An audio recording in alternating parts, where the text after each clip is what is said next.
Bagi Bapak Ibu yang baru bergabung, ini adalah video pembahasan mengenai BIMTEK Guru Belajar seri pandemi COVID-19 yang diadakan oleh Kementerian Pendidikan dan Kebudayaan. Bagi Bapak Ibu guru yang baru bergabung, bisa melihat video saya yang sebelumnya. Nanti akan saya masukkan linknya di dalam deskripsi. Kita sekarang sudah memasuki soal ke-23. Tanpa berlama-lama, langsung saja kita bahas soalnya. Nomor 23. Di tahun ajaran baru, Guru Wendy ditugaskan menjadi wali kelas 4 SD. Sebelum tahun ajaran dimulai, Guru Wendy mempersiapkan banyak hal untuk pembelajaran jarak jauh. Salah satunya adalah soal-soal yang terdiri dari materi kelas 4 semester 1 dan beberapa materi di kelas 3 dan di kelas 2. Yang dilakukan oleh Guru Wendy merupakan tahapan A. Persiapan asesmen diagnosis kognitif awal. B. Pelaksanaan asesmen diagnosis kognitif awal. C. Persiapan asesmen diagnosis non-kognitif awal. D.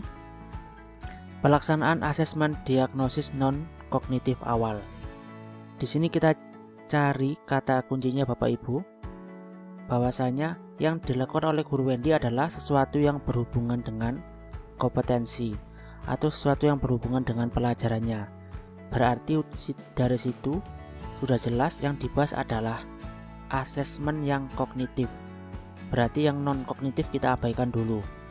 Yang kognitif ada di jawaban A dan di jawaban B. Kemudian kita lihat lagi, itu termasuk persiapan atau pelaksanaan ya. Di sini ada kata Guru Wendy mempersiapkan banyak hal untuk pembelajaran jarak jauh. Kita sudah dapat kata kuncinya. Berarti jawaban yang paling tepat adalah A. Persiapan asesmen diagnosis kognitif awal. Kita kunci jawabannya yang A. Pertanyaan selanjutnya, Guru Tia telah melakukan asesmen diagnosis kognitif dan non-kognitif awal. Adit, seorang siswanya, memiliki nilai tinggi pada asesmen diagnosis kognitif. Namun, pada asesmen diagnosis non-kognitif, Adit mengatakan bahwa dirinya tidak menyukai kegiatan pembelajaran jarak jauh yang gurunya berikan. Dari cerita di atas, tindak lanjut yang dapat Guru Tia lakukan adalah A. Membentuk kelompok belajar bagi siswanya untuk mendukung pembelajaran jarak jauh. B. Berdiskusi dengan Adit dan orang tuanya terkait kendala yang dihadapi oleh Adit. C. Membuat aktivitas belajar yang kreatif. D. Memberikan pilihan aktivitas pembelajaran jarak jauh yang ingin dilakukan oleh Adit. Di sini yang ditanyakan adalah asesmen non-kognitif.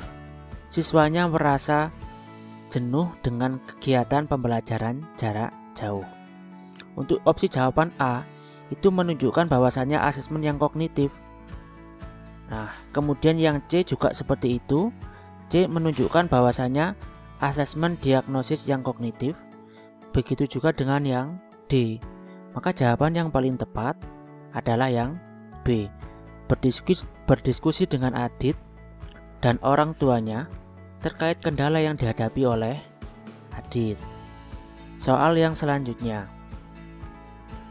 Setelah melakukan asesmen diagnosis kognitif awal, Isma, seorang siswa kelas 5, memiliki hasil asesmen dengan nilai 1 semester di bawah rata-rata kelas. Dari pernyataan tersebut, tindak lanjut yang dapat dilakukan guru kelas 5 adalah A. Menghubungi orang tua Isma dan meminta untuk menemani Isma selama kelas online berlangsung. B. Melakukan asesmen kognitif ulang pada Isma dan siswa lainnya yang nilainya di bawah rata-rata kelas. C.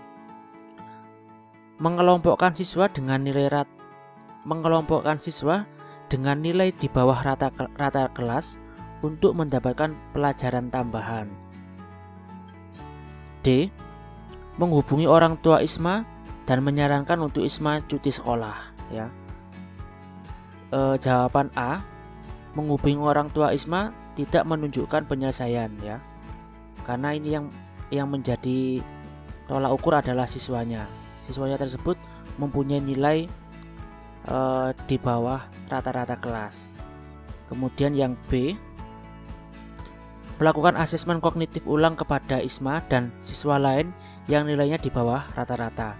Nah, ini juga ngapain ya? Karena dia sudah punya datanya, tinggal mengolah, nggak perlu melakukan asesmen lagi. Yang C, mengelompokkan siswa dengan nilai di bawah rata-rata untuk mendapatkan pelajaran tambahan. Nah, ini yang paling masuk akal. Karena yang D malah menyuruh Isma untuk cuti sekolah. Itu bukan penyelesaian. Kita kunci jawabannya. Jawaban yang paling tepat adalah yang C. Lanjut. Soal nomor 26. Guru Irene adalah seorang guru kelas 3. Di awal tahun ajaran baru, Guru Irene memulai kelas meminta siswa bercerita dengan menjawab 3 pertanyaan. Berikut ini adalah pertanyaan yang Guru Irene berikan. 1. Bagaimana kabar kamu hari ini? 2. Apa saja kegiatan yang kamu lakukan selama belajar di rumah dalam 3 bulan terakhir kemarin? 3. Kegiatan atau tugas apa yang paling menyenangkan dan tidak menyenangkan yang kamu dapatkan kemarin? Dari pernyataan tersebut dapat diketahui bahwa yang dilakukan Guru Irene merupakan langkah-langkah asesmen awal pada tahap A.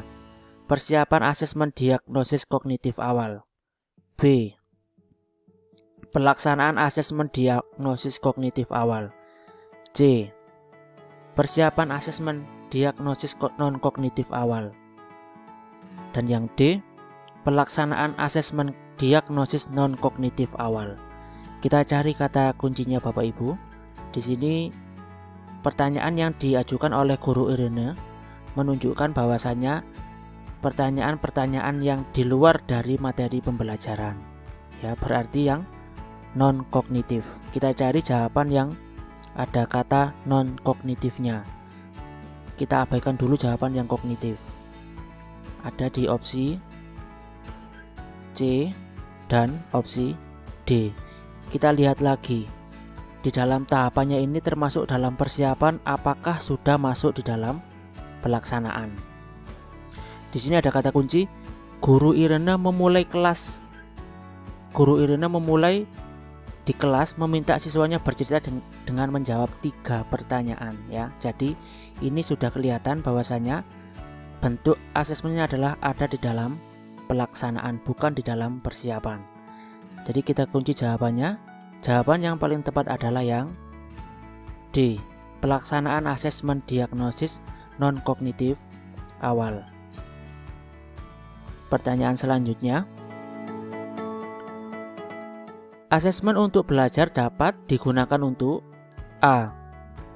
Mendapatkan informasi yang digunakan pendidik dan peserta didik menentukan tujuan dan tahapan belajar. B. Memandu peserta didik melakukan monitor dan refleksi terhadap proses belajarnya. C. Mendapatkan informasi yang dibutuhkan orang tua dan pihak lain terkait capaian kurikulum. D. Mendapatkan informasi dari peserta didik sebagai laporan akhir proses pembelajaran. Kita cari jawaban yang mencakup dari 2 sisi, baik dari pendidik maupun dari peserta didik. Jadi evaluasi itu nggak hanya digunakan untuk peserta didik, tapi juga digunakan untuk seorang pendidik atau seorang guru untuk memperbaiki pembelajaran berikutnya. Jadi kita pilih jawaban yang paling tepat adalah yang A. Mendapatkan informasi yang digunakan bagi pendidik dan peserta didik menentukan tujuan dan tahapan belajar. Yang selanjutnya, mengukur penguasaan dan penerapan hasil belajar oleh peserta didik terkait capaian kurikulum merupakan kategori A. Asesmen pembelajaran, B. Asesmen untuk belajar, C. Asesmen sebagai belajar, dan yang D asesmen terhadap belajar. Di sini Bapak Ibu guru nggak perlu terlalu berpikir dalam ya, karena semua materi ada di dalam pembahasannya. Nanti tinggal dibaca saja. Untuk jawaban nomor 28 adalah yang D, asesmen terhadap belajar. Yang selanjutnya, apa tujuan dilakukannya asesmen diagnosis? A. Sebagai bahan pertimbangan untuk naik ke kelas selanjutnya. B. Membandingkan pemahaman setiap peserta didik di dalam kelas. C. Untuk memenuhi penilaian hasil belajar atau raport. D. Mengidentifikasi kemampuan dasar peserta didik dalam topik sebuah pembelajaran. Nah, itu jawaban yang paling tepat adalah yang D. Mengidentifikasi kemampuan dasar peserta didik dalam topik sebuah pembelajaran. Kita kunci jawabannya. Yang selanjutnya, setelah melakukan asesmen diagnosis berkala, hal apa yang dapat dilakukan guru selama proses pembelajaran? Yang A. Guru mengajar semua kelompok, termasuk kelompok di bawah rata-rata, untuk menuntaskan kurikulum. B. Guru menyesuaikan aktivitas dan materi belajar di kelas dengan melihat pemahaman beberapa siswa. Yang C.